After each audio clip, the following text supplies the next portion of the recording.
Happy New Year everyone ជំរាបសួរសួស្តីបងប្អូនទាំងអស់គ្នានៅថ្ងៃស្វាគមន៍នៅឆ្នាំ2026ម្សិលមិញផងដែរបងប្អូនបានអីខ្លះក្នុងការ countdown ណូ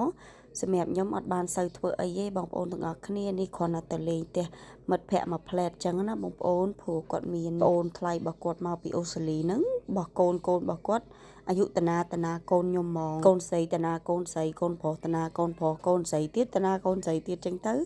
ក៏ពួកយើងមានគ្នាលេងចឹងទៅពេលហើយទៅផ្ទះបងគាត់មានអាងហែលទឹកចឹងល្ងាចម៉ោង5ហ្នឹងក៏ពួកខ្ញុំចេញពីហាងទៅមុជទឹកលេងតែគាត់ចឹងណាបងប្អូនហើយតែគាត់ដាំត្រាវច្រើនខ្លាំងមែនតែនព្រោះប្តីរបស់គាត់ជាជនជាតិដូចថាអ្នកកោះកោះគេហូបត្រាវខ្លាំងគេហូបតាំងពីធាងត្រាវស្លឹកត្រាវអីហ្នឹងចឹងយកធ្វើម្ហូបហើយនេះផងដែរដើម blackberry បងប្អូនទាំងអស់គ្នាអើយស្អាតខ្លាំងមែនតែនមើលពីចងាយដូចជ័រអញ្ចឹងហើយក្រហមផ្លែអញ្ចឹងមកស្អាតខ្លាំងបងប្អូនឃើញហើយចង់លួច idea របស់គាត់យកមកធ្វើតាមហ្មងហើយ blackberry របស់គាត់ហ្នឹងបងប្អូនអត់មានបន្លែ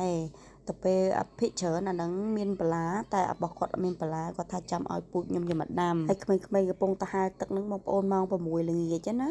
មិនថ្ងៃភ្លឺអីឡើងម៉ោង6ល្ងាចហើយពួកយើងក៏អត់មានបានធ្វើកម្មវិធីអីដែរគ្រាន់តែញ៉ាំ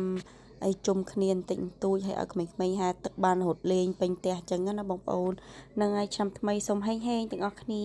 បាយបាយ